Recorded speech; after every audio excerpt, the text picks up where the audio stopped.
Marciana, Leonardo Emerson, Ponciano Lolita James Perry Danilo, Florinio Felix Agustina, Horace Elmer Jose Marta, Pedro Cecilia Filomena Azucena, Oscar Edgardo Estrelita Leon Mario, Violeta Librada Abelardo, Father Jeff, Arnel Manalo, Evelyn, Robert, Josepina, Angel, Mamang Esther, Concepcion, Agnes, Amadeo, Jessie.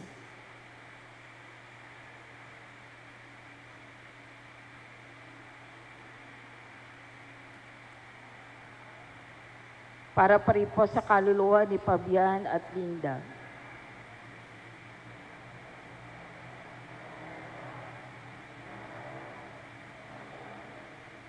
Pinapaalala po sa kasalukuyan, pa po nating ipinatutupad sa ating diocese ang pagluhod sa kabuuan ng panalangin Eukaristiko. Ito ay matapos ang santo hanggang matapos ang dakilang amen bago ang ama namin. Para po sa mahihirapang lumuhod dahil sa edad o kalagayang pangkalusugan, maaari po kayong manatiling nakatayo ng may paggalang. Maraming salamat po.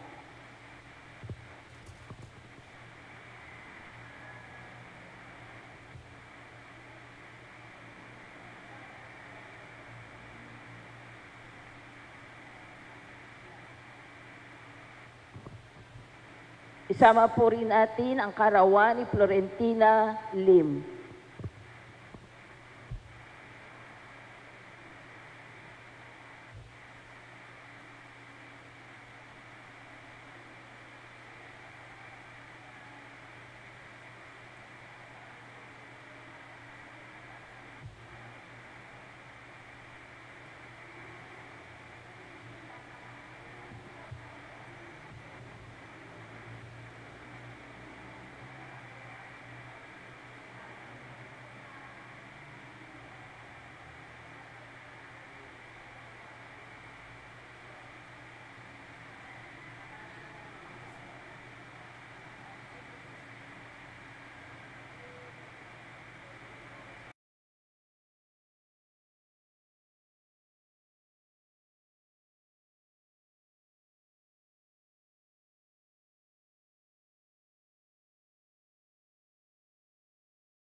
Bilang panimula sa banal na misa, makiisa po tayo sa pambungad na awit.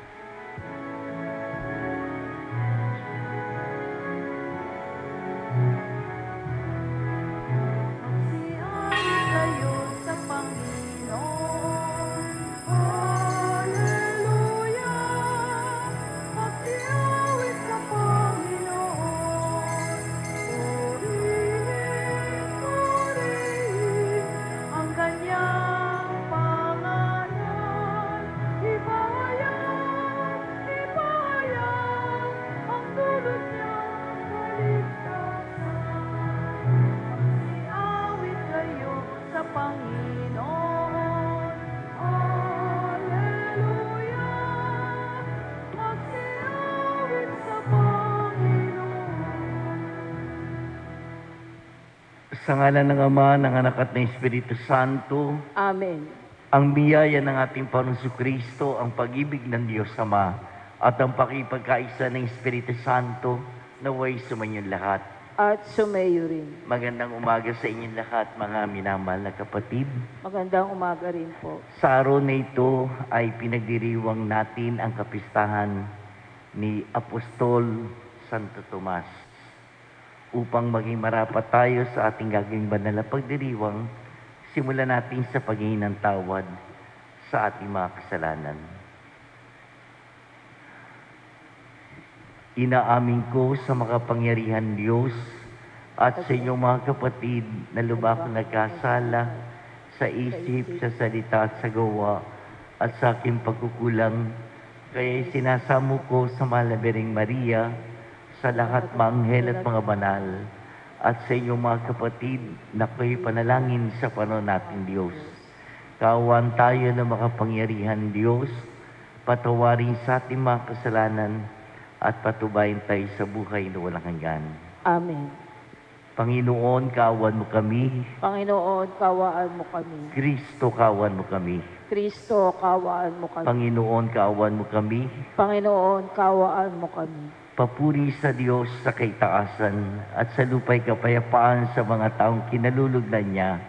Pinupuri ka namin, dinarangal ka namin, sinasamba ka namin, ipinagbubunyi ka namin, pinasasalamatan ka namin, dahil sa dakila mo ang aking kapurihan.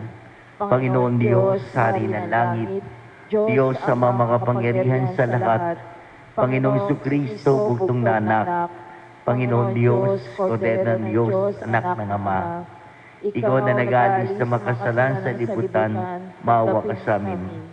Ikaw na nag-aalis sa makasalan sa libutan, tanggapin mo ang aming kahilingan. Ikaw na naluklok sa kanan ng Ama, maawa ka sa amin. Sapagkat ikaw lamang ang banal, ikaw lamang ang Panginoon, ikaw lamang ang Jesucristo ang kataasan, kasama ng Espiritu Santo, sa kadakilaan ng Diyos Ama. Amen. Amen. Manalangin tayo. Ama naming makapangyarihan, loobin mong aming may pagdiwang ang kapistahan ni Apostol Santo Tomas upang matuwangan niya kami sa pagdalangin, kami magkamit ng buhay sa ngalan ng kanyang kinikilalang Panginoon na si Jesucristo, kasama ng Espiritu Santo, magpasawalang hanggan. Amen. Pakinggan po natin ang pagpapahayag ng salita ng Diyos.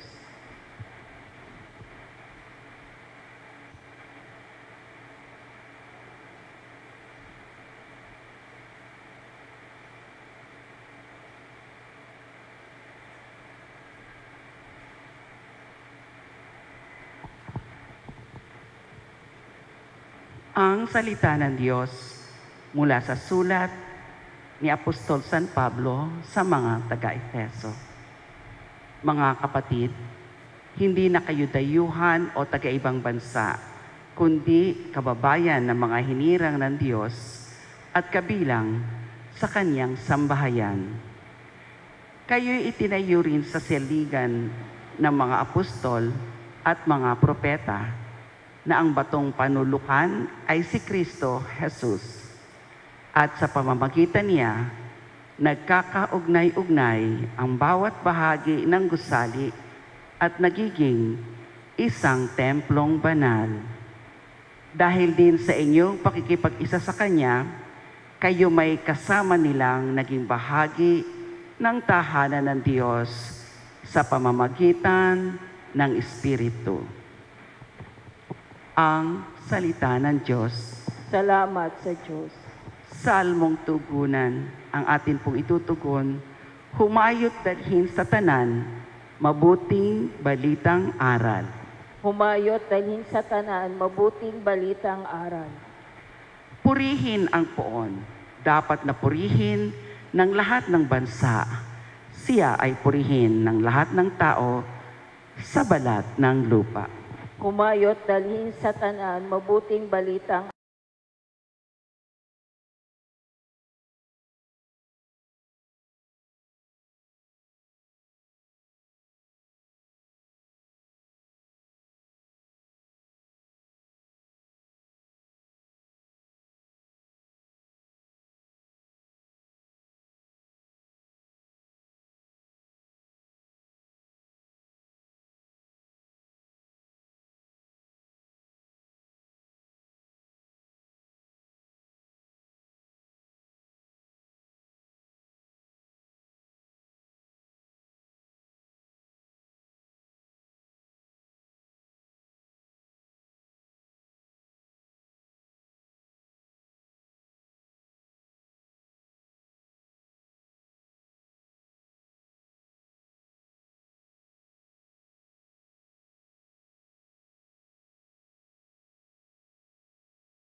ay hindi nila kasama nang dumating si Jesus.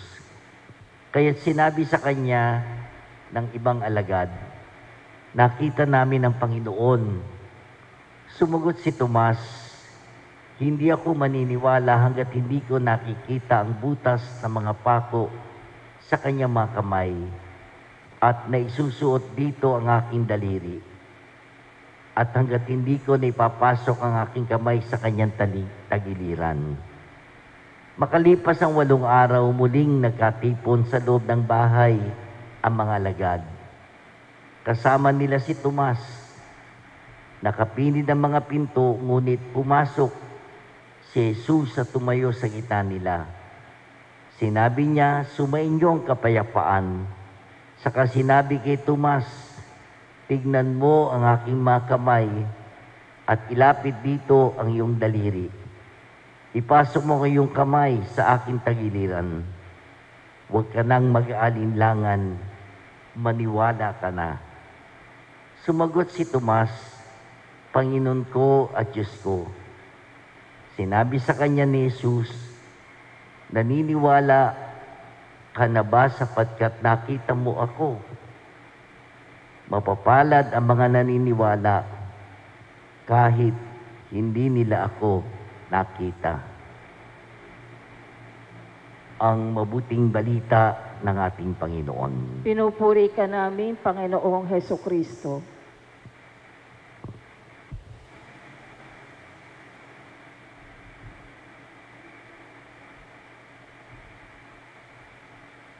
Mga kapatid, sino nga ba ang hindi nakakakilala sa apostol, isa sa 12 mga alagad ng ating Panginoon, ang hindi nga nakakakilala kay Santo Tomas. Madaling matandaan ang kwento ng buhay niya. Lalong alam ng lahat ang kanyang, sabi nga, kahinaan, kakulangan sa paniniwala na nabuhay na magmuli ang Panginoon mula sa kamatayan. Pero madali siyang matandaan kung paano na sa aspetong ito ng kanyang buhay sapagkat maraming mga tao ang nag-aalinlangan din sa pananampalataya sa iba't ibang, sabihin nating, yugto, tagpo sa kanilang buhay. Sino nga ba ang may napakatatag na pananampalataya na hindi man lamang natitinag sa gitna ng mga pagsubok? Maring sabihin nating bahagi ito ng buhay ng tao. Si Tomas nga ay isa sa mga alagad. Sabi doon, sa bahagi ng Ebanghelyo na binasa ko mula kay San Juan, wala roon nung unang magpakita ang Panginoon sa kanyang mga alagad pagkatapos ng kanyang muling pagkabuhay. Ibinalita sa kanya ng kanyang mga kasama, ng kapwa-alagad, ang kanilang nasaksihan. Pero sabi ni Tomas, malibang lamang na makita ng kanyang mga kamay ang tatak ng mga pako at maipasok ang aking daliri sa pinaglagusan ng mga pako at maipasok ang aking kamay sa tagiliran niya, hindi ako maniniwala. At narinig din natin kung paano na matapos ang 8 araw, muling napakitang Panginoon sa kanyang mga alagad. Kung paanong hinarap ng ating Panginoon ang kanyang alagad na nagpahayag ng kanyang kawalang pananalig. Kung paano na binigyan ni Jesus o pinagbigyan ni Jesus ang kahilingan ni Tomas. Ilapit mo rito ang iyong daliri at tignan ang aking mga kamay. Ilapit ang kamay mo at ipasok sa aking tagiliran at huwag ka nang mag-alinlangan. Ipinahayag ni Tomas sa hulihan ang kabuuan ng pananampalataya sa ating Panginoon kung paano ipinahayag niya ang sentro ng pananampalataya ng buong sambayan ng Kristiyano na si Kristo ay muling nabuhay sa mga salitang Panginoon ko at Diyos ko. Panginoon ko at Diyos ko, kung paano na ito ang tagpo ng katibayan ng mabuting balita tungkol sa karanasan ni Santo Tomas bilang tagasunod ni Kristo. Kung paano na matapos ang tagpong iyon ng muling pagkabuhay ng Panginoon, wala na tayong ibang mga, sabi nga, detalye na nalalaman tungkol sa buhay ni Santo Tomas. Kilala lamang siya sa pangalang The Doubting Thomas o walang tiwala na Tomas. Subalit sinasabi na sa paghihiwalay ng mga apostol upang magbisyon, si Santo Tomas ay naglakbay at nakarating sa bansang India, sa India. Dito niya matagumpay na ipinangaral ang mabuting balita.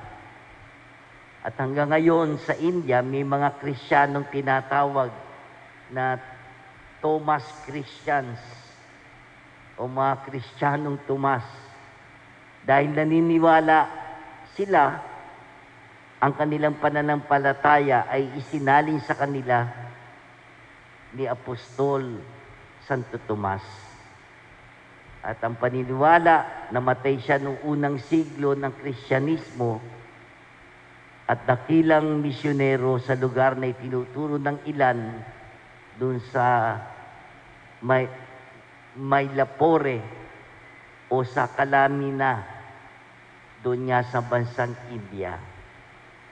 Mga kapatid, mga minamahal na kapatid, kung paanong malapit, maaaring sabihin natin sa ating kalooban si Santo Tomas, dahil sino nga ba sa buhay natin ang hindi nakaranas may mga pagkakataon ng pagdududa, ng pag-aalinlangan, walang pagtitiwala, lalo na sa panahon ng mga alalahanin, ng mga pagsubok, kapag tayo naharap sa matinding mga problema.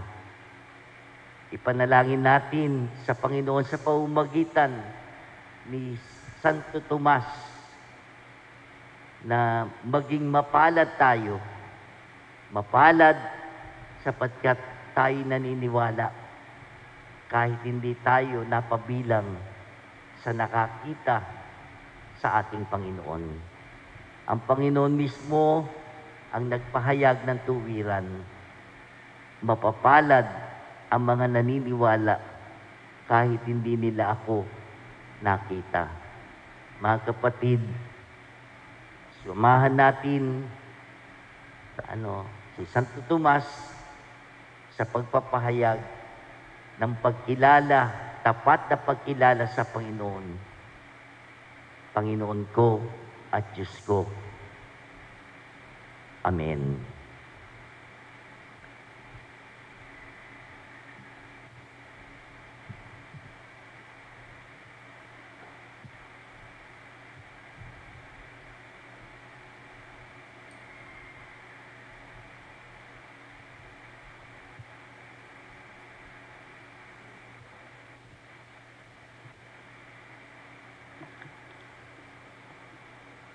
Taglay ang pananampalataya ni Kristong muling nabuhay na mga sugat ang tanda ng kanyang tagumpay. Ilapit natin ang ating mga kahilingan sa Ama ng habag. Ating tutugon, Panginoon, tulungan mo kami sa aming kahinaan. Panginoon, tulungan mo kami sa aming kahinaan. Bilang isang simbahan, nawa hindi tayo magkulang sa pagpapahayag ng ating pananampalataya sa mga taong hindi sumasampalataya. Manalangin tayo sa Panginoon. Panginoon, tulungan mo kami sa aming kahinaan. Ang simbahan sa Asya, naway magkaroon ng paglago. Manalangin tayo sa Panginoon. Panginoon, tulungan mo kami sa aming kahinaan. Ang mga nakalugmok sa pagiging makasalanan at kawalan ng pananampalataya, naway pangimbabawan ang kanilang pag-aalinlangan at yakapin ang tunay na pananampalataya. Manalangin tayo sa Panginoon. Panginoon, tulungan mo kami sa aming kahinaan. Ang mga nabibigatan sa buhay, lalo na ang mga may sakit at nangungulila, naway magtamasa ng kagalakan ng muling pagkabuhay ni Kristo. Manalangin tayo sa Panginoon. Panginoon, tulungan mo kami sa aming kahinaan.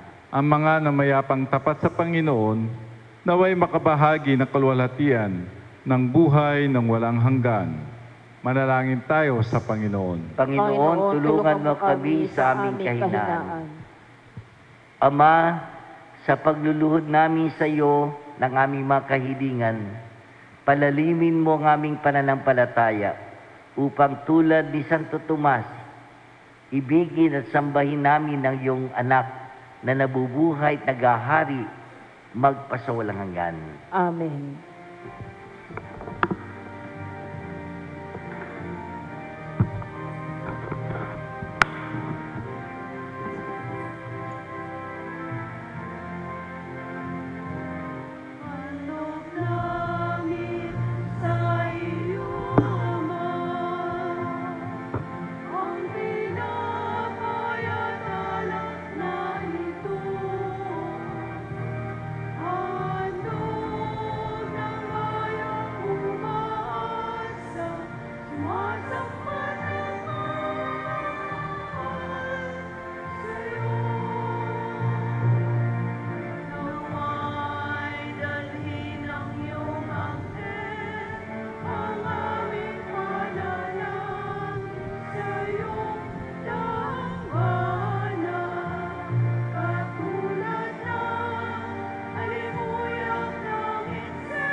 Manalangin kayo mga kapatid upang itong ating sakripisyo maging kalugod-lugod sa Diyos samang makapangyarihan. Tanggapin nawa ng Panginoon ito paghahain sa iyong mga kamay, sa kapurihan niya at karangalan, at sa ating kapakinabangan, at sa buong sambayan niyang banal. Ama namin lumikha, iniyahin namin ang aming paglilingkod, kalakip ang dalangin, itaguyod mo ang iyong mga kaloob sa amin.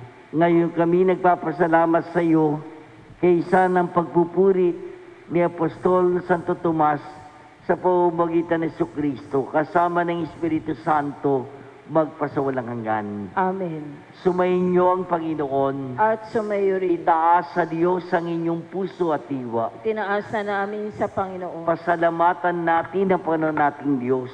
Marapat na siya ay pasalamatan. Ama naming makapangyarihan, tunay ang marapat na ikaw ay aming pasalamatan. Ikaw ang pastol na laging pumapatnubay sa mga kabilang sa nililingap mong kawan. Ito ang ginanap sa pananagutan ng giling mong anak at pastol ng tanan. Ang mga apostol ay kanyang mga katuwang sa pagiging pastol na patnubay ng sambayanan. Kaya kaysa ng mga anghel na nagsisiawit ng papuri sa iyo, nang walang humpay sa kalangitan, kami nagbubunyi sa iyong kadakilaan.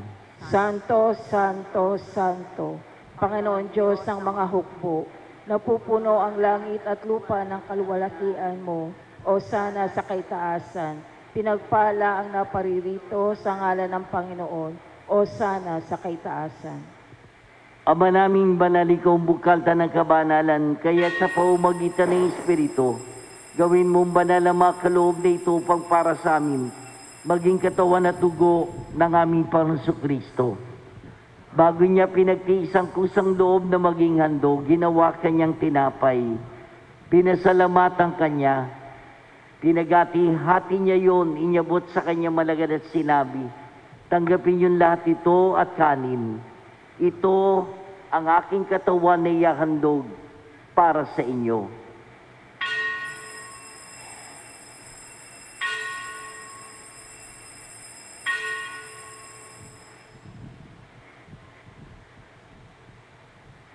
Gayun din naman nung matapos ang hapunan, ninawa kanyang kalis, muli kanyang pinasalamatan.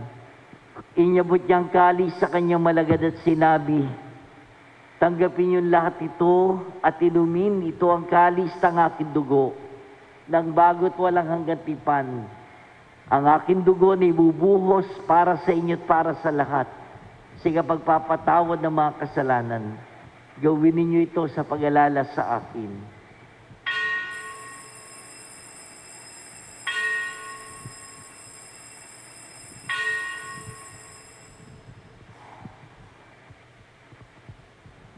Ipagbunyi natin ang misteryo ng pananampalataya. Si Kristo'y namatay, si Kristo'y nabuhay, si Kristo'y babalik sa wakas ng panahon.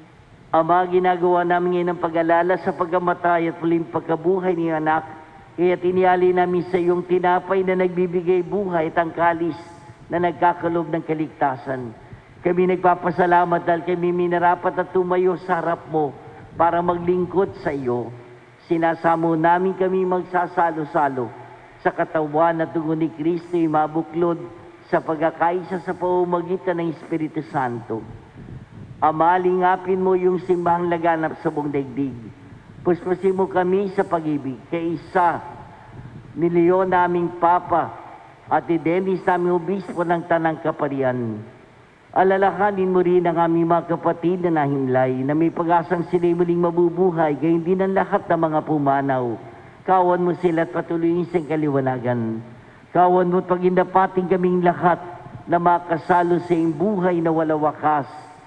Kaysa na malabireng Maria ni ng Diyos, ng kanyang kabiyak ng puso San Jose, kaysa na mga apostol, si Santo Tomas, lahat ng mga banal, si San Isidro, na namuhay dito sa daigdig ng kalugod-lugod sa iyo. May pagdiwang nawa namin ng pagpupuri sa kararangal mo sa pamamagitan ng anak naming Panginoon Jesucristo. Sa pamamagitan ni Kristo, kasama niya at sa Kanya, ang lahat ng parangal at papuri ay sa iyo, Diyos sa makapangyarihan. kasama ng Espiritu Santo, magpasawalang hanggan. Amen. Mga kapatid, sama-sama tayo na buong pagtitiwala at pagmamahal tumawag sa ating Ama sa panalangin ng mga anak.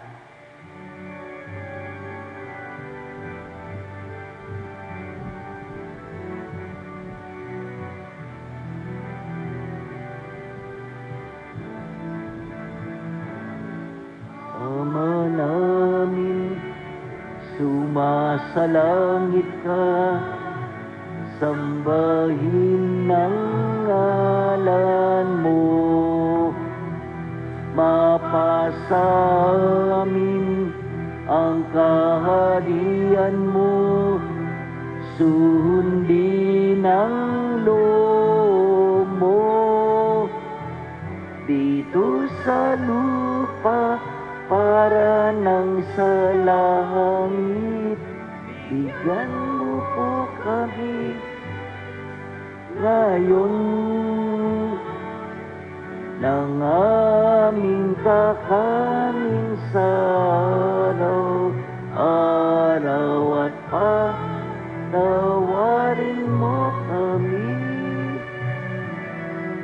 sa aming mga sala, para ng pagpapatawad namin sa nagkakasala sa amin, at huwag mo kaming ipahulot sa tukso, at iadya mo kami sa lahat ng masama. Iniling namin kami iadya sa lahat ng masama, pagkalooban ng kapayapaan araw-araw. Iligtas sa kasalanan, ilihis sa lahat ng kapahamakan, samantalang aming pinananabikan ng dakilang araw ng pagpapahayag ng tagapagligtas namin si Jesucristo. Sapagkat sa iyo ang kaharian at ang kapangyarihan at ang kapurihan magpakailanman. Amen. Panginoong Jesucristo, sinabi mo sa mga apostol, kapayapaan ang iniwan ko sa inyo, ang aking kapayapaan ang ibinibigay ko sa inyo. Tungayan mga aming pananampalataya at huwag ang aming mga pagkakasala. Pagkalooban mo kami ng kapayapaan at pagkakaisayan sa kalooban, kasama ng Espiritu Santo, magpasawalang hanggan. Amen. Kapayapaan ng Panginoon ay sumainyo lahat. At sumayo rin. Ibahagi natin ang kapayapaan ng Panginoon sa isa't isa, magbaten tayo.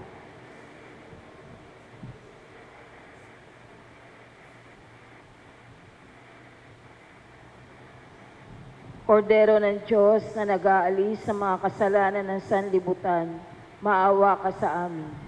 Kordero ng Diyos na nag-aalis sa mga kasalanan ng sanlibutan, maawa ka sa amin. Kordero ng Diyos na nag-aalis sa mga kasalanan ng sanlibutan, ipagkaloob mo sa amin ang kapayapaan. Narito si Jesus, siya na nag-aalis ng lahat ng ating mga kasalanan, mapapalad tayong lahat at tinatawagan sa kanyang banal na piging. Panginoon, hindi ako karapat-dapat na magpatuloy sa iyo, ngunit sa isang salita mo lamang ay gagaling na ako.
Panalangin kay San Isidro Labrador.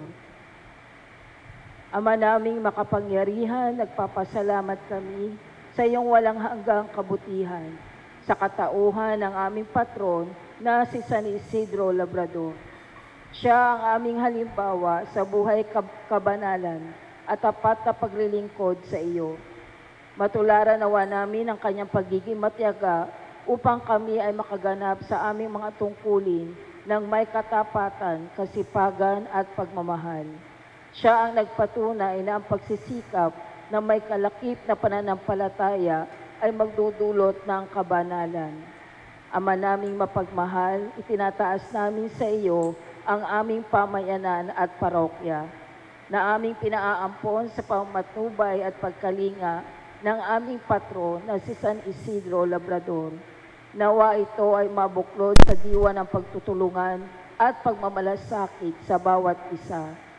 Magkaroon din nawa kami ng maalab at dalisay na pagmamahal sa banal na misa, upang kami ay mahubog sa buhay kabanalan para sa ikadadakila ng iyong ngalan, sa tulong ng iyong biyaya at sa panalangin ng aming patron na si San Isidro Labrador.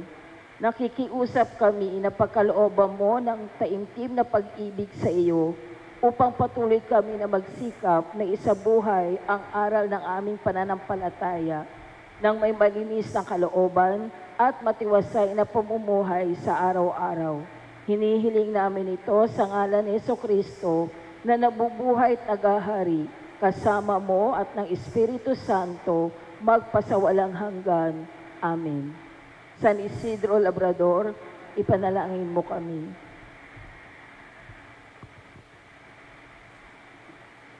Manalangin tayo.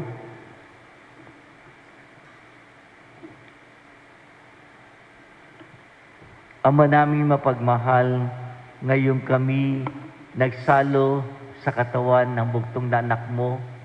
Mapanaligan nawa namin siya kaisa ni Apostol Santo Tomas. May pahayag nawa namin siya'y Panginoon at Diyos sa pamumuhay namin at tapat na paglilingkod sa pamamagitan niya kasama ng Espiritu Santo magpasawalang hanggan. Amen. Sumayin niyo ang Panginoon At sumayo at rin. pagpalain kayong lahat na makapangyarihan Diyos, Ama, Anak at Espiritu Santo. Amen. Tapos na ang ating pagdiriwang, humayo kayo, taglay ang lubos na pagtitiwala sa ating Panginoon. Salamat sa Diyos.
Magandang umaga po muli sa inyong lahat.